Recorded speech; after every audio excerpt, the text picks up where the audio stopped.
आज का जो टॉपिक है क्लास 12 का पोइट्री का चैप्टर नंबर 10 है।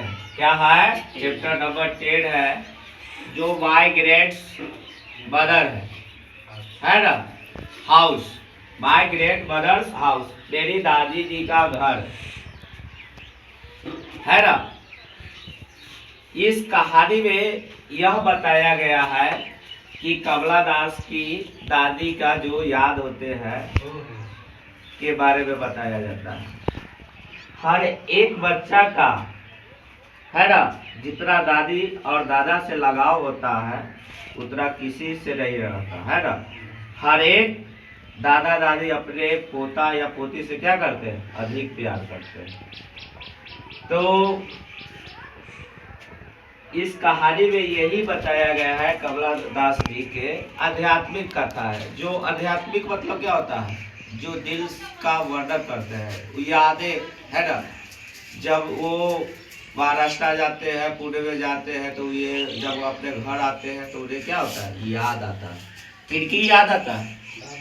दादी जी का, कि दादी जी हमें ऐसे रखते थे, ऐसे खिलाते थे, ऐसे पैसा देते थे। मतलब कि जो जो चीज वो अपने घर पर गए तो उन्हें क्या लगा?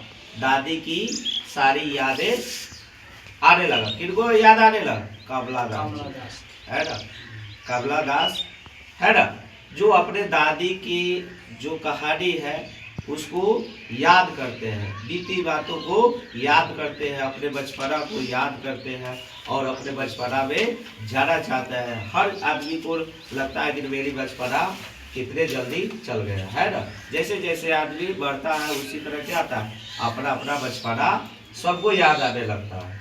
ठीक है, जो इस चैप्टर में बताया गया है। जो आपको सबरी है, जो 5 नंबर का कंपलसरी आएगा। जो ये सबरी है जिसमें आपको ऑब्जेक्टिव भी पूछ सकता है और सब्जेक्टिव भी आ सकता है। कम से कम इतना आप अच्छे से याद कर लीजिएगा तो कोई दिक्कत नहीं होना चाहिए, है ना। ठीक है, तो माय ग्रेट मदर्स हाउस यह छूट गया है जी, है ना। यहाँ ऐसे आप 3 बार के ऐसे लिख सकते हैं हाउस। ठीक है, my great mother's house was written by Kamala Das. मेरी दादी जी का घर का लेखक कौन है? कमला दास जी है ना। आप देखिए आपका बुक में ऐसे भी दिले हैं कमला का मीनिंग, कमला, ठीक है। और एक मीनिंग आपका ऐसे भी है ना। अगर आधार कार्ड में आपका ऐसा है तो ऐसा भी हो सकता है, लेकिन आप हिंदी अल्फाबेट से आइएगा है ना, तो ये क्या होगा?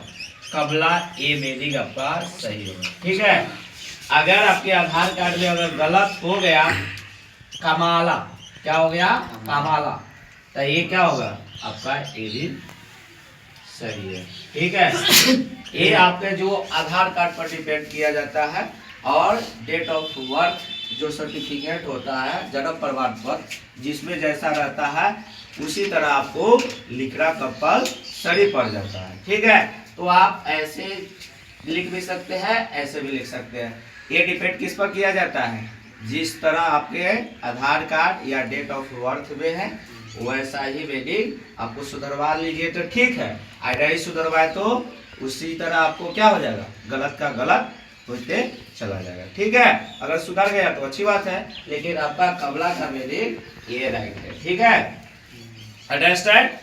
उसी तरह है कमला दास वाज बोर्न ऑन 31 मार्च 1934 इन केरला। कहने के मतलब हुआ कमला दास का जन्म 31 मार्च है ना, 31 मार्च 1934 ईस्वी को कहा हुआ था? केरला में हुआ था। क्या हुआ? केरला में। ठीक है, भारत के एक राज्य है, कहाँ है? केरला है, जो भारत में ही पड़ता है ना जी। तो आपका जो 31 मार्च 1934 ईस्वी को केरला में कितना जन्म हुआ था? कमला दास जी को। Kamala Das poet and short story and earned और respectable in both English and Malayalam literature. कहने का मतलब है कमला दास पोइट मींस क्या होता है? कवि, एंड और शॉर्ट स्टोरी मतलब छोटी कहानी कह के वो क्या करते थे? और और डेड मीन्स क्या होता है? कबाड़ा होता है। क्या होता है? कबाड़ा। जब हम कबाते हैं, छोटी छोटी कहानी से वो क्या करते थे? वो कबाते थे। कौन कबाते थे? कमला दास जी। रिस्पेक्टेबल, रिस्पेक्टेबल मतलब क्या होता है? जब छोटी छोटी कहानी लिखते थे तो उन्हें क्या मिलता था? सम्मानित। क्या मिलता था? सम्मानित मतलब क्या होता है? पुरस्कार मिलता था, रिस्पेक्ट मिलता था, आदर सम्मान मिलता था, है ना? इन बोथ इंग्लिश एंड मलयालम।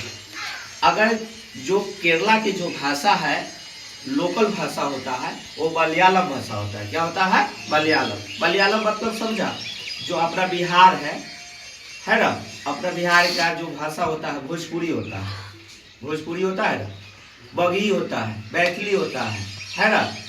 तो उसी तरह आपका जो केरला की जो भाषा है ना, वो मलयालम है। क्या है? मलयालम। अब बात के चलो, आंध्र प्रदेश के क्या होता है? तेलुगु होता है। महाराष्ट्र के क्या होता है? मराठी होता है।